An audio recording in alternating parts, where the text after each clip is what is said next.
আসসালামু আলাইকুম প্রিয় শিক্ষার্থীবৃন্দ, কেমন আছো তোমরা সবাই? আশা করি সবাই আলহামদুলিল্লাহ ভালো আছো, সুস্থ আছো। তো আমাদের আজকের টপিকস হচ্ছে চ্যাপ্টার 3। চ্যাপ্টারের নাম হচ্ছে বল। এটা নবম শ্রেণীর সিলেবাসের অনুযায়ী। তো এই চ্যাপ্টারটা খুবই গুরুত্বপূর্ণ একটি অধ্যায়, কারণ বল তুমি চ্যাপ্টার 2তে যখন গতি পড়লা, তারপর চ্যাপ্টার 4-এ তুমি যখন কাজ ক্ষমতা শক্তি পড়বা, এই চ্যাপ্টারগুলো থেকে যখন সিকিউ আসে, যখন কোশ্চেন ক্রিয়েটিভ টাইপের হয়, তখন কিন্তু বল লাগে। কারণ বলের যে সূত্রগুলো বা বলের যে ধারণাগুলো, সেটা গতির সাথে সম্পর্কযুক্ত, সেটা কাজ ক্ষমতা শক্তির সাথে সম্পর্কযুক্ত। এছাড়া আরও অনেকগুলো চ্যাপ্টারে তুমি দেখবা যে বলের ধারণা কিন্তু তোমার লাগতেছে। এই জন্য খুবই গুরুত্বপূর্ণ একটি অধ্যায়, বুঝতেই হবে। এই জন্য বইয়ের প্রত্যেকটা লাইনগুলো দাগে দাগে রিডিং বাই রিডিং পড়বা, এতে অনেকগুলো কনসেপ্ট ক্লিয়ার হয়ে যাবে। আর লেকচারটা ফলো করো, আশা করি তোমাদের কোনো সমস্যা থাকলে সেটা আমি ক্লিয়ার করতে পারবো। তারপরেও যদি কখনো কোনো জায়গায় না বুঝো এই লেকচারের, তাহলে কমেন্ট বক্সে জানিও, আমি সেখানে আশা করি ক্লিয়ার করে দিতে পারবো। তো আমরা শুরুতে চ্যাপ্টারটা শুরু করে দিই। তো আমাদের এই বল সম্পর্কে যদি ভালোভাবে আমরা বুঝতে চাই, তাহলে আমাদেরকে সর্বপ্রথম যে জিনিসগুলো জানতে হবে সেটা হচ্ছে নিউটনের প্রথম সূত্র। ঠিক আছে, আমরা বিজ্ঞানী নিউটন নাম আমরা সবাই জানি। তো সেটা হচ্ছে, দেখো, নিউটনের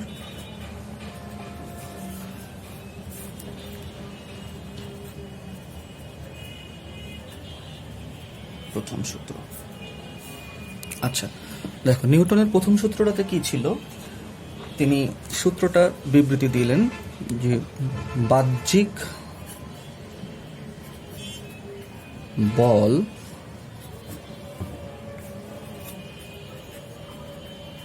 প্রয়োগ না করলে স্থির বস্তু চিরকাল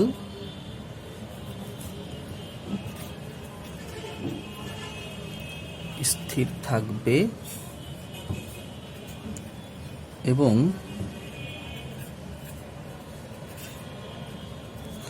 গতিশীল বস্তু সমবেগে গতিশীল থাকবে। ওকে, তো তোমরা এই সূত্রের একটু লাইনগুলো খেয়াল করো, যে বাহ্যিক বল, আমরা এই জায়গাটা একটু বুঝি। এই প্রথম নিউটন তার সূত্রে বল সম্পর্কে, মানে বলের নামটি আনলেন। তো বলের প্রাথমিক যে ধারণাটা, সেটা কিন্তু নিউটনের প্রথম সূত্র থেকে পাওয়া যায়। এটা কিন্তু এমসিকিউতেও আসে, তো এটা ভালোভাবে হাইলাইট করে রাখো যে বল সম্পর্কে প্রথম ধারণা নিউটনের কোন সূত্রে পাওয়া যায়। তখন তোমাদের কিন্তু অপশনে থাকবে প্রথম সূত্র, দ্বিতীয় সূত্র, তৃতীয় সূত্র, বা 1, 2, 1, 2, 3 বা কোনোটিই নয়, এরকম থাকতে পারে। তো সেখান থেকে তোমাকে যে জিনিসটা বুঝতে হবে, প্রথম তিনি বল সম্পর্কে ধারণা, সেটা কিন্তু তার প্রথম সূত্র দিলেন। তারপরে এখানে দেখো যে স্থির বস্তু চিরকাল স্থির থাকবে। এখন তুমি এই লাইনটা ভালোভাবে বোঝার ট্রাই করো। গতিশীল বস্তু সমবেগে গতিশীল থাকবে। আচ্ছা, এখানে আমাদের ইম্পর্টেন্ট একটা বিষয় হচ্ছে সমবেগ। আমরা সমবেগ জিনিসটা চ্যাপ্টার 2-তে পড়ছি। সমবেগ কি? বেগ সমান, বেগের মান সমান। ধরো একটা বস্তু, তার বেগের মান হচ্ছে 5 মিটার পার সেকেন্ড। সেই অবজেক্টটা, ধরো তোমার এটা হচ্ছে, যদি আমি কি ধরো, এটা হচ্ছে আমার ওয়েস্ট, এটা হচ্ছে ওয়েস্ট ডাইরেকশন। সেই অবজেক্টটা ওয়েস্ট থেকে ইস্ট এর দিকে যাচ্ছে, তার বেগ কত? 5 মিটার পার সেকেন্ড। তো সমবেগ মানে বোঝাচ্ছে তিনি এই যে তার যাত্রাপথের প্রত্যেকটি বিন্দুতে, যে এক একটা বিন্দু আমি কনসিডার করলাম, এই প্রত্যেকটা বিন্দুতে তার বেগ কত ছিল? 5 মিটার পার সেকেন্ডে ছিল, এবং তার ডিরেকশন কিন্তু ওয়েস্ট থেকে ইস্ট এর দিকেই ছিল। তো এটা হচ্ছে সমবেগ। এখন আমরা সূত্রটা ভালোভাবে বোঝার ট্রাই করি। আমি যদি বাহ্যিক কোনো বল প্রয়োগ না করি, অর্থাৎ ফোর্স এফ যদি 0 থাকে, বলের একক নিউটন, এফ যদি 0 নিউটন হয়, তাহলে স্থির বস্তু চিরকাল স্থির থাকবে। এটা আমরা আমাদের বাস্তব জীবনে প্রতিদিন আমরা দেখি। আমরা যে বিদ্যালয়ে পড়ালেখা করি, সেই বিদ্যালয়ে যদি আমরা যাই, আমরা যদি সেই বিদ্যালয়ের ডেস্কে আজকে একটা খাতা আমি রেখে ভুলে চলে আসি, বিষয়টা বোঝার ট্রাই করো যে আমি আমার স্কুলে গেলাম, গিয়ে আমি আমার ডেস্কে আমি একটা খাতা রেখে চলে আসলাম। এই হচ্ছে আমার সেই খাতাটা। আমি কালকে যদি আসি স্কুলে, আমি কি দেখব? ওই খাতাটা সেই আগের পজিশনে আছে। সে কি কালকে দেখবা যে আজকে যদি তুমি সেকেন্ড ডেস্কে রাখো, তুমি কালকে এসে দেখবা সেটা ফোর্থ ডেস্কে আছে? না, তুমি এটা দেখবা না, কারণ স্থির বস্তু চিরকাল স্থির থাকবে।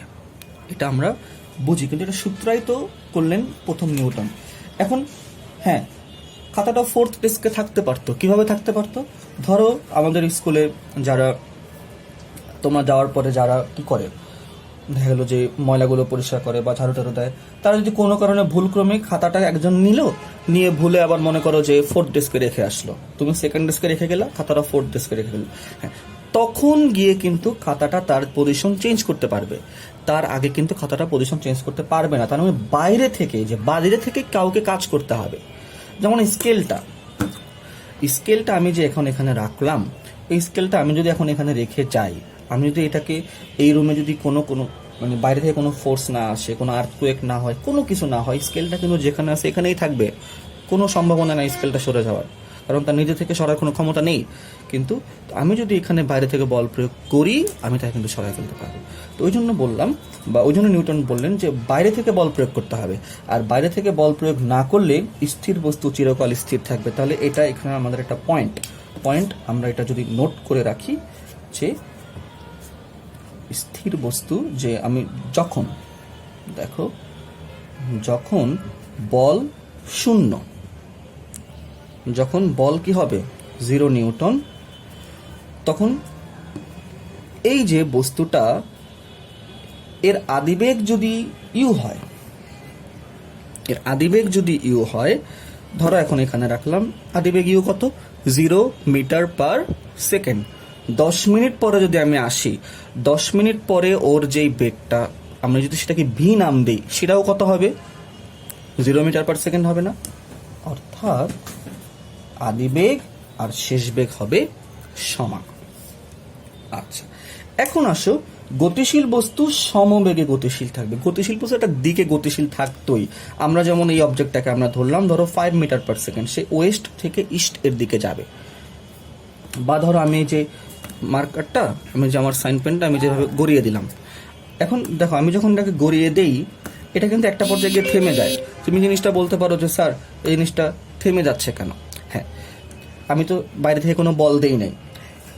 একটু বোঝো, এই যে অবজেক্টটা যখন যাচ্ছে, এই যে আমাদের যে খাতার যে পৃষ্ঠটা, এর সাথে আমার যে সাইন পেনের যে পৃষ্ঠটা, এটা কিন্তু বারবার কি হচ্ছে? ঘর্ষণ হচ্ছে না? এখানে একটা, এই যে একটার উপর একটা যখন তুলে, এখানে একটা ঘর্ষণ কাজ করতেছে না? এই ঘর্ষণটা এখানে বাহ্যিক বল। যদি এই ঘর্ষণটা এখানে না থাকতো, তাহলে তুমি জিনিসটা উপলব্ধি করতে পারতা এবং তুমি দেখতা যে এই বস্তুটা তার বেগ সারা জীবন এই যে 5 মিটার পার সেকেন্ডে রাখবে, কখনো এটা চেঞ্জ হতো না। ঠিক আছে, এটা আমরা প্র্যাকটিক্যাল লাইফে দেখাটা একটু ডিফিকাল্ট। আমরা যদি একটু ইমাজিন করি যে মহাশূন্যে, যেখানে কোনো ঘর্ষণ বল নেই বা যেখানে কোনো বাধা নেই, শুধু সেখানে একটা গ্রহের সাথে একটা প্ল্যানেটের সাথে একটা প্ল্যানেটের মহাকর্ষ বা অভিকর্ষ বল কাজ করে। তুমি যদি ওইখানে দেখো যে পৃথিবী, দেখো সবসময় কিন্তু সূর্যকে একটা নির্দিষ্ট অক্ষে কেন্দ্র করে সবসময় কিন্তু একটা নির্দিষ্ট বেগে ঘুরতেছে। যদিও পৃথিবীর বেগটা আমি পুরোপুরি এখানে সমবেগ বলবো না, মানে বেগের যে মানটা এটা পুরোপুরি সমান না, এখানে কিছু সময় এটা কম বেশি হয়, বাট মোরলেস তুমি এটাকে কনস্ট্যান্ট ধরতে পারো। এটা নিয়ে আরো পড়ালেখা করবা তুমি হায়ার ক্লাসে। তো দেখো যে বাহ্যিক কোনো বল, পৃথিবী কিন্তু থেমে যাচ্ছে আজকে, কিন্তু তুমি দেখো যে পৃথিবী হঠাৎ করে থেমে গেছে, তার বেগ 0 হয়ে গেছে, এটা এখনো তুমি দেখো? তুমি কিন্তু এই জিনিসটা এখনো দেখো না। আমি জিনিসটা তোমাকে বোঝাতে চাচ্ছি ওইটা, যে তুমি দেখবা না আজকে পৃথিবী অনেক ফাস্ট, যেমন আজকে 24 ঘন্টা একদিনের হওয়ার কথা, সেখানে হঠাৎ করে তোমার পৃথিবী এত জোরে ঘুরলো যে সে 6 ঘন্টায় তার একদিন হয়ে গেল, এরকম কিন্তু হচ্ছে না। আবার 365 দিনে 1 বছর হওয়ার কথা, পৃথিবী এত স্পিডে ঘুরলো যে সে 200 দিনে 1 বছর করে ফেললো, এরকম কিন্তু হচ্ছে না। সে কিন্তু সব সময় দেখো একটা নির্দিষ্ট বেগে সূর্যকে কেন্দ্র করে কি করতেছে, প্রদক্ষিণ করতেছে। তো আমরা যে জিনিসটা বুঝতে চাচ্ছি যে বাইরে থেকে বল প্রয়োগ না করলে আমি কিন্তু সবসময় আসলে খেয়াল করতাম যে গতিশীল বস্তু সমবেগেই গতিশীল থাকতো। তো অর্থাৎ একটা গতিশীল বস্তু তার আদিবেগ যদি 5 মিটার পার সেকেন্ড হয়, শেষ বেগটাও কত হবে, 5 মিটার পার সেকেন্ডে হবে। কখন? যখন বাইরে থেকে বল প্রয়োগ আমরা করব না। এইটা হচ্ছে তার প্রথম সূত্রের গাণিতিক সমীকরণ। ক্লিয়ার? এটা আমাদের বইয়ে নেই, তুমি জিনিসটা লিখে রাখো। নিউটনের প্রথম সূত্রের গাণিতিক সমীকরণ হচ্ছে u is equal to v, আদিবেগ সমান সমান শেষ বেগ। ওকে, এই জিনিসটা আশা করি ক্লিয়ার করতে পারলাম। এখন এই সূত্রটার মধ্যে অনেক কিছু আছে, তো এই লাইনগুলো আবারও দেখো, আমি বারবার এমফাসাইজ করবো এদিকে তোমাকে দেখানোর জন্য যে স্থির বস্তু চিরকাল স্থির থাকবে, গতিশীল বস্তু সুষম বেগে গতিশীল থাকবে, মানে সে কিন্তু এটা চেঞ্জ করবে না, এটা সে চেঞ্জ করতে চাচ্ছে না। ক্লিয়ার? এটা সে চেঞ্জ করতে চাচ্ছে না। এই যে একটা ধর্ম, এটাকে বলা হয় পদার্থের একটা ধর্ম, সেটাকে আমরা বলবো জড়তা। সেটাকে আমরা বলবো জড়তা বা ইনারশিয়া। জড়তা বা ইনারশিয়া সংজ্ঞা কি? একটি বস্তু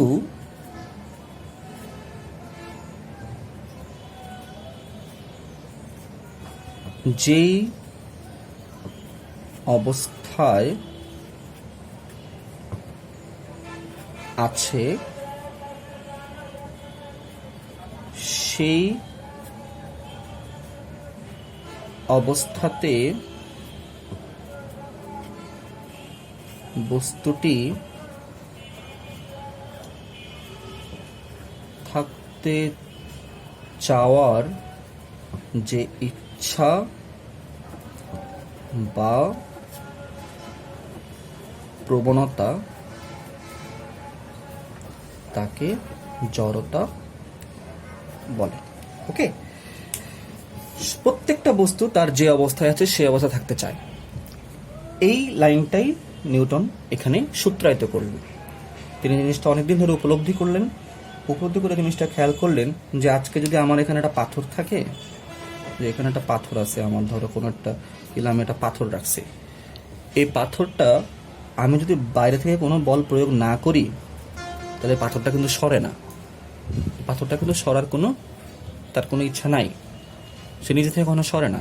তো সেই জন্য জিনিসটা বলতেছেন যে একটা বস্তু যে অবস্থায় আছে সেই অবস্থাতে বস্তুটি থাকতে চাওয়ার যে ইচ্ছা বা প্রবণতা তাকেই জড়তা বলে। কোশ্চেন এগুলো আসে পরীক্ষায়, ক মার্কের কোশ্চেনে আসে বা ক মার্কের কোশ্চেনের ব্যাখ্যা সহ জানতে চায়, তো এখান থেকে লিখে রাখতে পারো বা বইয়েও আছে। তাহলে এই যে প্রথম সূত্র, এই প্রথম সূত্র থেকে আমরা দুটো জিনিসের আইডিয়া পাই। নিউটনের প্রথম সূত্র আমাদেরকে দুটো জিনিসের আইডিয়া দেয়, একটা হচ্ছে জড়তা, আরেকটা হচ্ছে বল। ওকে, এটা এমসিকিউতে কিন্তু আসে যে নিউটনের প্রথম সূত্র থেকে কিসের কিসের ধারণা পাওয়া যায়, মাথায় রাখবা, একটা জড়তা, একটা বল। ক্লিয়ার? তবে বলের যে ম্যাথমেটিক্যাল ইকুয়েশন সেটা কিন্তু প্রথম সূত্রে না, বলের ম্যাথমেটিক্যাল ইকুয়েশনটা ফর্মুলা 2-তে, সেটা নিয়ে আমরা পরে ডিসকাস করব। এখন জড়তা পরিমাপ করব কিভাবে, জড়তা পরিমাপ করব আমরা কিভাবে, এইটা আমরা একটু এখন ডিসকাস করি যে জড়তা পরিমাপ। এখন আমাদের নতুন টপিক জড়তার পরিমাপ। আচ্ছা, স্কেলটা, লুক, এই স্কেলটার দিকে খেয়াল করো, আর তুমি স্ট্যাপলারটার দিকে খেয়াল করো। এখানে দেখো, আমি যে স্কেলটা আছে, এই স্কেলটাকে আমি যদি খুব সামান্য বল প্রয়োগ করি, খুবই সামান্য, তাহলে কিন্তু সে তার অবস্থা থেকে সরে যায়। খুবই সামান্য বল আমি দিচ্ছি এখানে, এই খুবই সামান্য বলের কারণে সে তার অবস্থা থেকে সরে যাচ্ছে। কিন্তু ওই একই পরিমাণ বল যদি আমি দিই স্ট্যাপলারটাকে, সে কিন্তু সহজে সরতেছে না। আমি জিনিসটা তোমাদেরকে দেখালাম, তোমরা জিনিসটা খেয়াল করলাম যে স্কেলে আমি যদি খুব সামান্য বল দিই, খুবই সামান্য বল দিই, স্কেল তার জায়গা থেকে ভালোটুকুই সরে যাচ্ছে, বোঝা যাচ্ছে অ্যাটলিস্ট, বাট স্ট্যাপলারটা কিন্তু ওইভাবে সরতেছে না। এটাকে সরানোর জন্য আমাকে একটু বেশি বল প্রয়োগ করা দরকার। আমাকে তুলনামূলকভাবে একটু বেশি বল প্রয়োগ করলে কি স্ট্যাপলারটা সরতেছে। তো দুটোই সরতেছে, কিন্তু বল প্রয়োগ না করলে সরবে না। তো বল প্রয়োগ করে এই স্কেলটাকে সরানো সহজ নাকি স্ট্যাপলারটাকে সরানো সহজ? আমরা বুঝতে পারতেছি স্কেলটাকে সরানো much more easier in compare with স্ট্যাপলারের থেকে। এখন কারণ কি?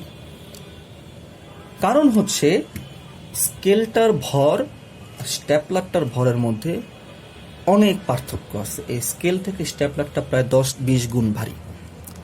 তাহলে ভারী বস্তুকে সরাইতে কিন্তু বেশি বল লাগে, অর্থাৎ ভারী বস্তু তার স্থির অবস্থানটা বেশিক্ষণ ধরে রাখতে পারে, অর্থাৎ ভারী বস্তুর জড়তা বেশি।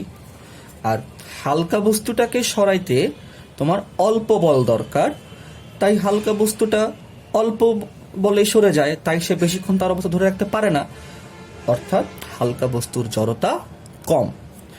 আশা করি তোমরা জিনিসটা ক্লিয়ার হলো। তাহলে জড়তার পরিমাপ কি? জড়তার পরিমাপ হচ্ছে বস্তুর ভর।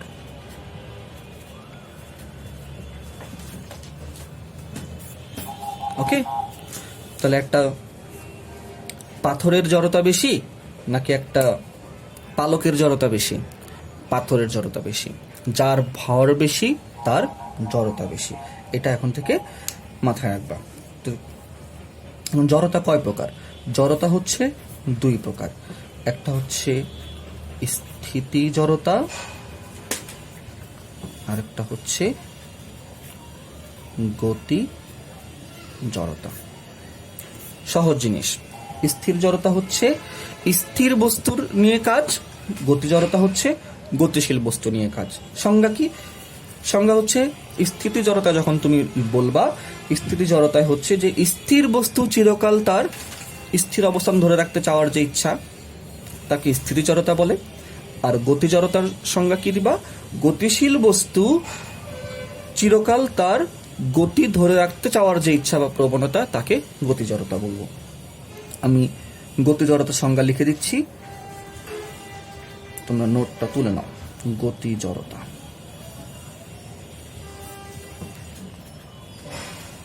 কোনো একটি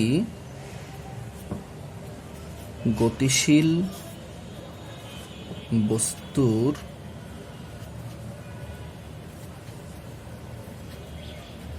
সবসময় তার গতিশীলতা ধরে রাখতে চাওয়ার যে ইচ্ছা বা প্রবণতা, তাকে গতি জড়তা বলে। আর স্থিতি জড়তা তুমি জাস্ট এখানে সংজ্ঞায় স্থিতিশীলটা লিখে নিবা। বুঝতে পারছো? তো এই হচ্ছে জড়তার মূল কনসেপ্ট। এখান থেকে জড়তা তুমি জিনিসটা বুঝতে পারলা। তাহলে জড়তা বোঝা গেল, আশা করি জড়তা এখন তুমি ক্লিয়ার। এবার আসো বলে। তাহলে বল কি? দেখো, বল সম্পর্কে কিন্তু আমাদের একটা মিসকনসেপশন থাকে। একটা জেনারেল পিপল বা যিনি সায়েন্স নিয়ে তার অতটা ডিপ চিন্তা ভাবনা নেই, বা যিনি সায়েন্স লাইনে পড়াশোনা তেমন একটা করেন নাই, তার কাছে কিন্তু তুমি যদি বল জিনিসটা কি জানতে চাও যে হোয়াট ইজ ফোর্স, তুমি যদি কখনো তাকে প্রশ্ন করো যে হোয়াট ইজ ফোর্স, তিনি কিন্তু তোমাকে কখনোই ক্লিয়ার একটা কনসেপ্ট দিতে পারবে না। কারণ ফিজিক্সে ফোর্সের একটা একদম এক্স্যাক্ট একটা ডেফিনেশন আছে। জেনারেল পিপলের কাছে ফোর্স হচ্ছে কি, বল কি, যদি কখনো তুমি প্রশ্ন করো তুমি দেখবো ও বল হচ্ছে যে আমি কাউকে ধাক্কা দিলাম, বা আমি যে বল বলতে অনেকে শক্তি বোঝায়। তো বিভিন্ন মিসকনসেপশন থাকে। বল বলতে অনেকে ক্ষমতাও কিন্তু বুঝে। এই মিসকনসেপশনগুলো দূর করতে হবে। হ্যাঁ, সব কিছুই কিন্তু ধাক্কা ফোর্সের সাথে রিলেটেড, শক্তি বলো ফোর্সের সাথে রিলেটেড আছে। তুমি যদি ওখানে ক্ষমতা বলো, ফোর্সের সাথে রিলেশন আছে, বাট ফোর্স এর নিজস্ব একটা ডেফিনেশন আছে। ফোর্স এর ডেফিনেশন হচ্ছে যা জড়তা। ফোর্সের ডেফিনেশনটা তুমি জড়তার সাথে মিলাবা, যে গতি জড়তা। একটা গতিশীল বস্তু চিরকাল কি থাকতে চাচ্ছে? গতিশীল থাকতে চাচ্ছে না। এখন তাকে থামাইতে হলে কি করতে হবে? তাকে থামাইতে হলে গতির বিরুদ্ধে একটা অপোজিট কিছু একটা দিতে হবে। যেমন একটা বস্তু 5 মিটার পার সেকেন্ড বেগে যাচ্ছে, উত্তর থেকে দক্ষিণে যাচ্ছে, তুমি দক্ষিণ থেকে উত্তরের দিকে তাকে কি করবা? তাকে থামানোর জন্য তুমি একটা বাইরে থেকে একটা ধাক্কা বলো বা পুশ বলো, তুমি একটা কিছু একটা দিবা। সেই জিনিসটাই হচ্ছে ফোর্স। তাহলে ডেফিনেশন কি? ফোর্স এর সংজ্ঞা আমরা কি দিব? ফোর্স এর সংজ্ঞা হচ্ছে যা স্থির বস্তুকে গতিশীল করতে পারে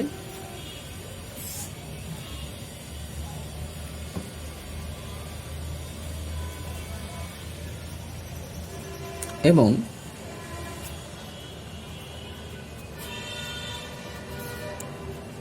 গতিশীল বস্তুকে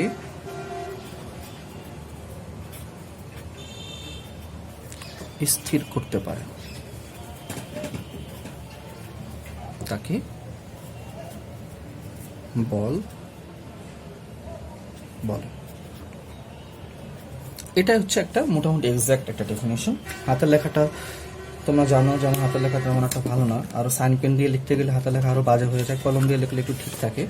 তো যাই হোক, বোঝার চেষ্টা করলাম। তো এই জন্য বারবার আমি বলি আর লিখি, যা স্থির বস্তুকে গতিশীল করতে পারে। যেমন একটা স্থির বস্তু, আমি যদি এই যে কলম দিয়ে আমি আমার আঙ্গুল দিয়ে কিছু একটা করলাম, এই কিছু একটা করার কারণে ও কি হলো? স্থির থেকে গতিশীল হলো। এই যে কিছু একটা যে আমি করলাম, এটাই হচ্ছে বল, মানে আমি ওর উপর বল প্রয়োগ করলাম। আবার ওই যে গতিশীল থাকে, আমি কিছু একটা করে তাকে থামিয়ে দিচ্ছি। এই যে কিছু একটা আমি করতেছি, এটাই হচ্ছে আমার তাকে বল। তো বলের একক হচ্ছে নিউটন। ক্লিয়ার? বল এর একক নিউটন।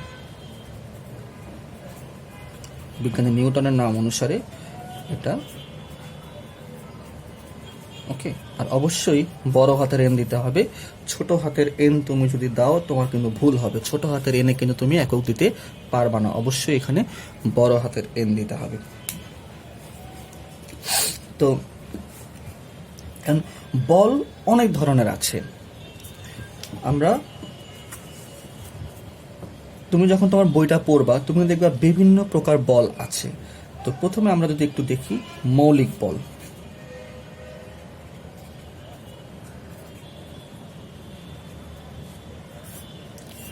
মৌলিক বল বা ফান্ডামেন্টাল ফোর্স।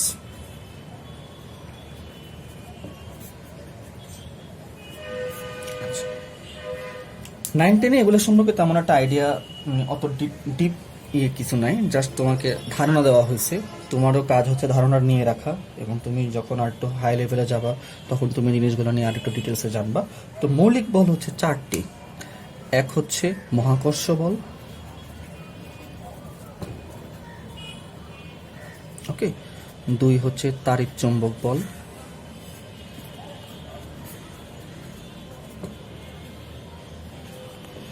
3 হচ্ছে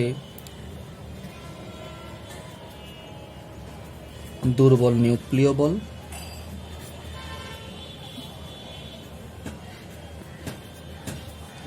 4 হচ্ছে সবল নিউক্লিয় বল।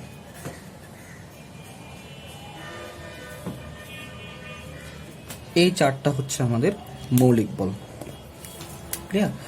এই 4টা হচ্ছে আমাদের মৌলিক বল। এখন মৌলিক বল কি? মৌলিক জিনিসটা আমরা কি জানি? আমরা এখন তোমরা 9-এ পড়ো, তোমরা 8-এ মৌলিক বস্তু বা মৌলিক সম্পর্কে কিছু ধারণা তোমরা মৌলিক পদার্থ, যৌগিক পদার্থ। মৌলিক পদার্থ কি ছিল? যে পদার্থকে ভাঙলে ওই পদার্থ ছাড়া অন্য কোনো পদার্থ পাওয়া যায় না। যেমন ধরো কপারকে ভাঙলে তুমি কপারই পাবা, মানে এটা একটা মৌলিক। ক্লিয়ার?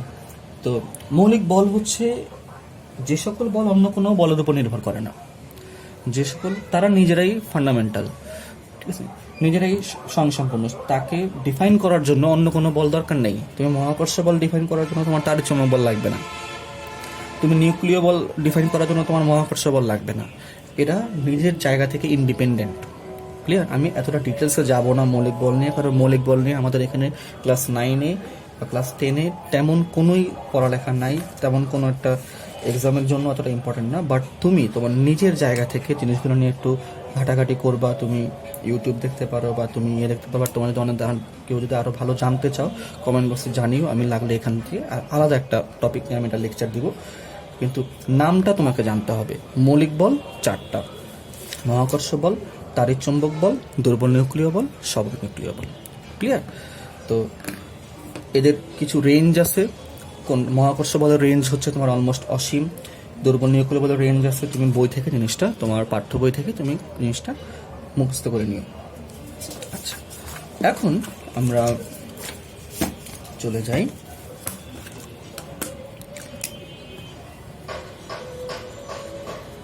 সাম্য বল ও অসাম্য বল। ওকে, সাম্য বল আর অসাম্য বল। সাম্য বল মানে হচ্ছে তোমার ব্যালেন্সড ফোর্স, আর অসাম্য বল বলতে আমরা ইমব্যালেন্সড ফোর্স যেটা সেটা বুঝি, বা আনব্যালেন্সড ফোর্স। সাম্য বল আর অসাম্য বল আমরা আমাদের ডেইলি লাইফে আমরা দেখি, কিন্তু ফিজিক্সে কিন্তু প্রত্যেকটার একটা পারফেক্ট ডেফিনেশন থাকা লাগে। আচ্ছা, সাম্য বলটা কি? তুমি তোমার বাসায় তুমি যখন দেখবা যে ধরো আমাদের এটা একটা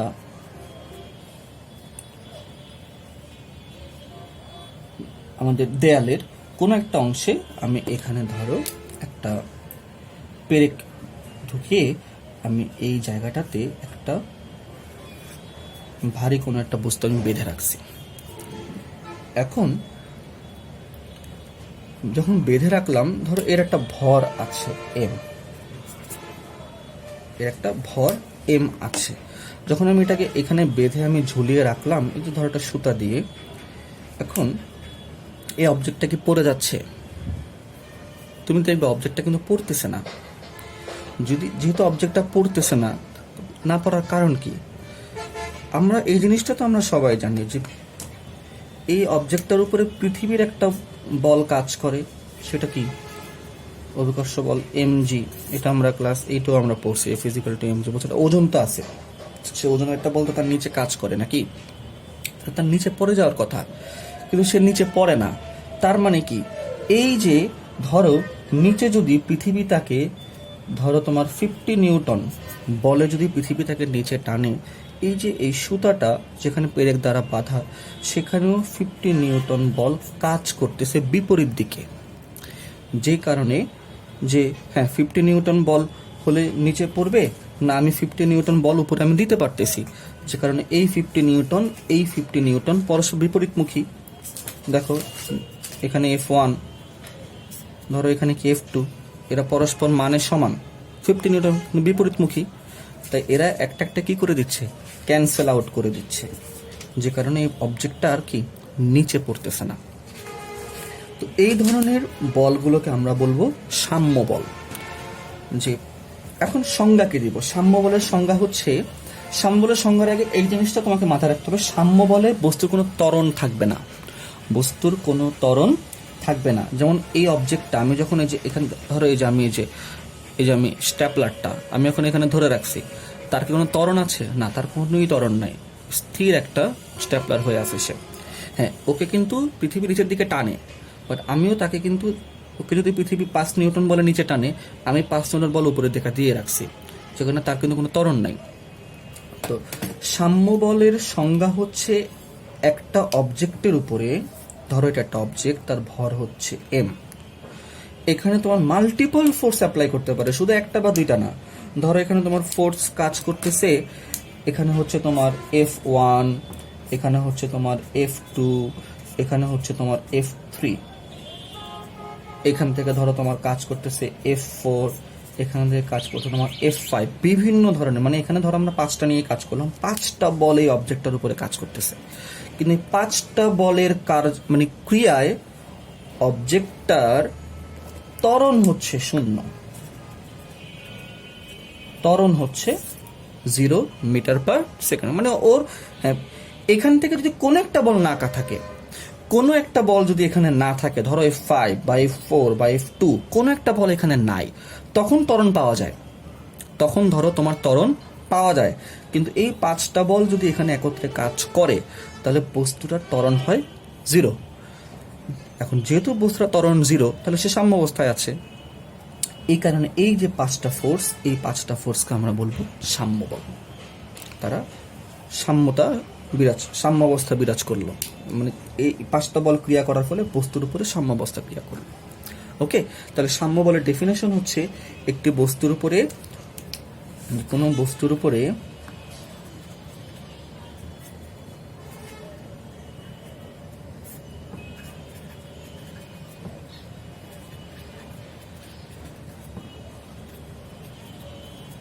একাধিক বল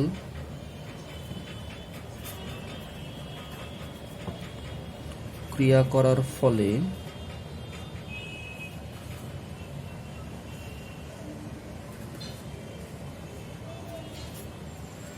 যদি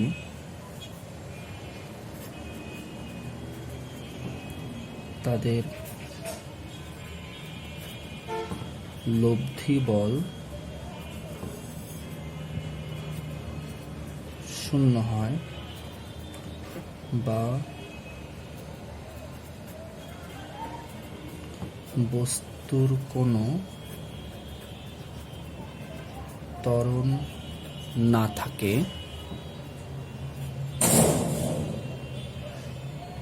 তাহলে ওই বলকে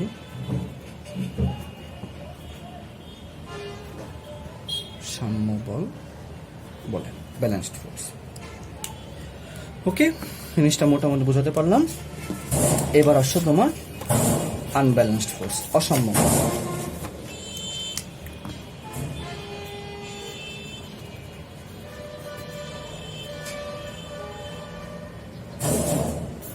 দেখো, অসাম্য বলটা তুমি যদি দেখো, ধরো আগের আমার ওই অবজেক্টটাই এম, এখন এই অবজেক্টটাকে এইদিকে বল প্রয়োগ করা হচ্ছে 10 নিউটন দ্বারা, এইদিকে অবজেক্টটাকে বল প্রয়োগ করা হচ্ছে 5 নিউটন দ্বারা। এখন বলো তো অবজেক্টটা কোন দিকে যাবে? এইদিকে একজন 10 নিউটন বলে টানতেছে, এদিকে একজন 5 নিউটন বলে টানতেছে, সে কোন দিকে যাবে? এখন বস্তুটা কিন্তু তার মুভমেন্ট কিন্তু হবে এই দিকে, তাই না? অবজেক্টের মুভমেন্ট এইদিকে হবে না? যেহেতু তার মুভমেন্ট আছে,